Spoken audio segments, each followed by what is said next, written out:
Hey peoples, welcome to another movie review of the movie The Laundromat. As always, I want to thank you for listening, that really means a lot to me, and on to the review. So The Laundromat is a movie on Netflix, and via the description, because I have to read this one, it says, when a widow gets swindled out of insurance money, her search for answers leads to two cunning lawyers in Panama who hide cash for the super rich. And that's the movie. What is this movie? Oh my goodness. I wrote too many notes on it, and I'm just gonna struggle to try to summarize it for you of how I felt about this movie while watching it. This movie felt like someone saw The Big Short, which was a fantastic movie. If you haven't watched it, go watch it. It's about the housing market and all the drama around that. It was amazing. It seemed as if someone saw this movie and thought, oh my goodness, let's make a movie just like that, but without the same energy, without the same flow, without the same charismatic characters, without any of the goodness of that film. Let's make this film. And that's what we have. This movie is so bland and boring, and it's just all over the place. The main problem in this movie is the construction. That's my overall complaint of the movie and what most of my notes are about. The complete construction of this film is just random. Everything just feels like a mess. So I don't know any of the characters' names, so I'm just going to use their real actor names. It's just going to help me out because the movie helps you not pay attention to their names. But anyway, the movie starts off with Antonio Banderas and Gary Oldman. They are the narrators of our story. Their intro is kind of weird because it seemed like it's in front of a green screen and they're in the desert and they're cavemen. Then for some reason that switches to a club.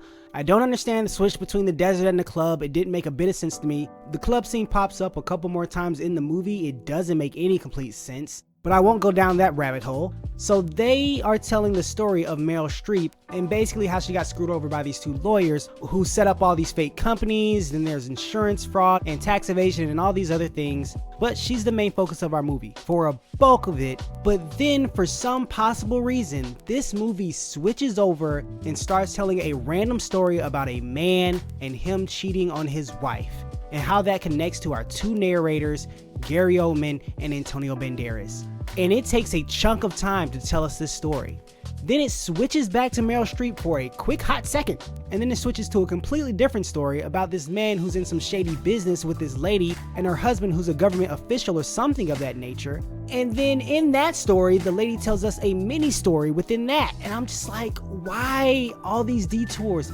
What is the construction of this movie? It is so random. It's all over the place and just horribly constructed. It gives you a headache. It gave me a headache. But the movie is about these two lawyers that have to do with these people somehow, but it takes a while for them to even enter the actual story. Yes, they're the narrators, but Gary Oldman and Antonio Banderas' characters don't enter into the actual story until about 30 minutes in. I don't know why it took so long, but it took that long. Even the actual scenes are constructed very strangely. In one of the stories, two characters are having a conversation, and then it jump cuts in the middle of a conversation to the same scene, but the characters are standing in a different spot and starting a new conversation. It's as if they couldn't figure out some type of dialogue to write here, so they could just navigate naturally towards what they wanted to say. So they just jumped cut to this dialogue. It's messy. Even near the end of the movie, there are scenes that jump around that don't make sense, as in the order that they actually take place. And not to spoil anything, I'll try to give you an example. Let's say we have a character. Her name is Mary. Mary is talking to a friend. Then all of a sudden, you see Mary at the hospital. There's no in between, she's just there at the hospital, and she is injured.